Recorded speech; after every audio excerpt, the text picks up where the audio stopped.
आज हम एक ऐसे गीत की कहानी में उतरेंगे जो एक राजकुमारी की टूटी हुई जिंदगी से निकला है। सोचिए, एक ऐसी राजकुमारी जिसने एक युद्ध में अपना सब कुछ खो दिया और आखिर में उस प्यार को भी ठुकरा दिया जिसके सहारे उसने अपनी पूरी जिंदगी बिता दी थी। तो चलिए देवसेना के इस दर्द भरे गीत को और करीब से समझते हैं। कविता की पहली ही लाइन दिल थाम लेने वाली है। आह, वेदना मिली विदाई। मतलब विदाई भी मिली तो दर्द के साथ। तो सवाल उठता है, आखिर ये कौन है जो इतने दर्द में विदाई ले रहा है और किससे ले रहा है? ये आवाज है देवसेना की, और उसका ये दर्द उसकी पूरी जिंदगी की कहानी कह देता है।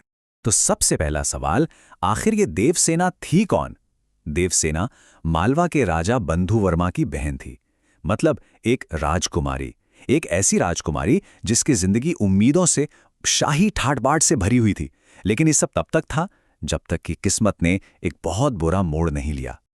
जरा सोचकर देखिए, एक ऐसी जिंदगी जहां भविष्य एकदम रोशन दिखाई दे रहा हो, परिवार का प्यार और साथ हो, हर तरफ इज्जत हो।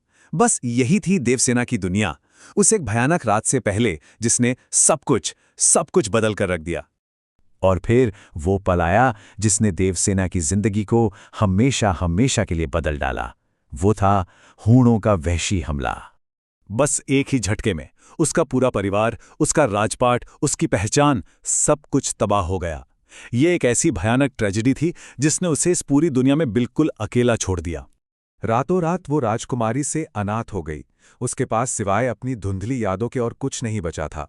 ऐसे गहरे अंधेरे में उसकी जिंदगी में उम्मीद की बस एक ही किरण थी, और वो किरण थी गुप्त साम्राज्य के राजकुमार स्कंदगुप्त के लिए उसका प्यार। पर ये कोई आम प्यार नहीं था, ये पूरी तरह निस्वार्थ था। मतलब बिना किसी उम्मीद के, और एक तरफा भी था। उसने अपनी पूरी जिंदगी बस इसी एक आस में गुजार दी कि शायद कभी तो स्कंदगुप्त उसके प्यार को समझेगा। और यहीं पर इस कहानी की सबसे बड़ी ट्रेजेडी छुपी हुई थी। देखिए, एक तरफ थी देवसेना जिसका दिल सिर्फ स्कंदगुप्त के लिए धड़कता था, और दूसरी तरफ था स्कंदगुप्त जिसका दिल किसी और के लिए, धनकुबेर की बेटी विजया के लिए धड़कता था। देवसेना के सारे दर्द की असली जड़ यही थी, एक तरफा प्यार। साल दर साल बीतते चले गए। देवसेना ने अपनी जिंदगी संघर्ष और अकेलेपन में गुजार दी, और फिर कहानी अपने क्लाइमैक्स पर पहुंचती है जब स्कंदगुप्त उसकी जिंदगी में वापस लौटता है। ये समझने के लिए कि ये वापसी कितनी देर से हुई, जरा देवसेना की जिंदगी की टाइमलाइन देखिए। शुरुआत हुई एक भयानक ट्रेजेडी से, जहां उसका परिवार खत्म हो गया। फिर पूरी जिंदगी स्कंदगुप्त के लिए एक तरफा प्यार में गुजर गई, और अब जब जिंदगी ढलान पर थी तब स्कंदगुप्त शादी का प्रस्ताव लेकर आया था। लेकिन सबसे बड़ा सवाल यही था, क्या अब बहुत बहुत ज्यादा देर नहीं हो चुकी थी? इस सवाल का जवाब एक शब्द में छिपा है, वैराग्य। देखिए, जिंदगी भर के दर्द और अकेलेपन ने देवसेना के मन को पूरी तरह से बदल दिया था।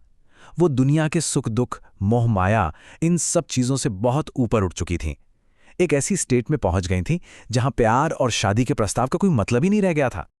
और बस यहीं, इसी पल में देवसेना की कहानी असाधारण बन जाती है।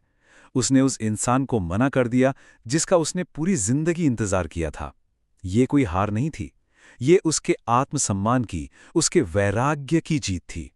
उसका यही इनकार और उसकी पूरी जिंदगी का दर्द एक गीत में ढलकर हमेशा के लिए अमर हो गया।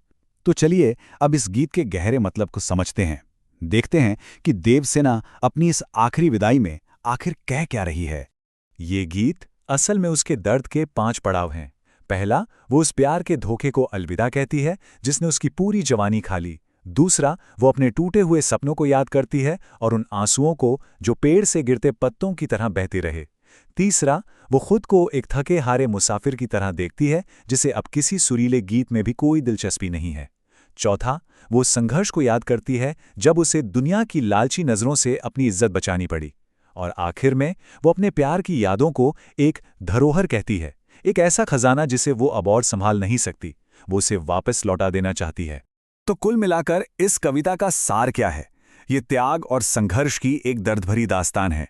ये एक तरफा प्यार की गहरी पीड़ा को दिखाती है। और ये भी बताती है कि कैसे जिंदगी भर का दुख इंसान को मोहमाया से दूर वैराग्य तक पहुंचा सकता है।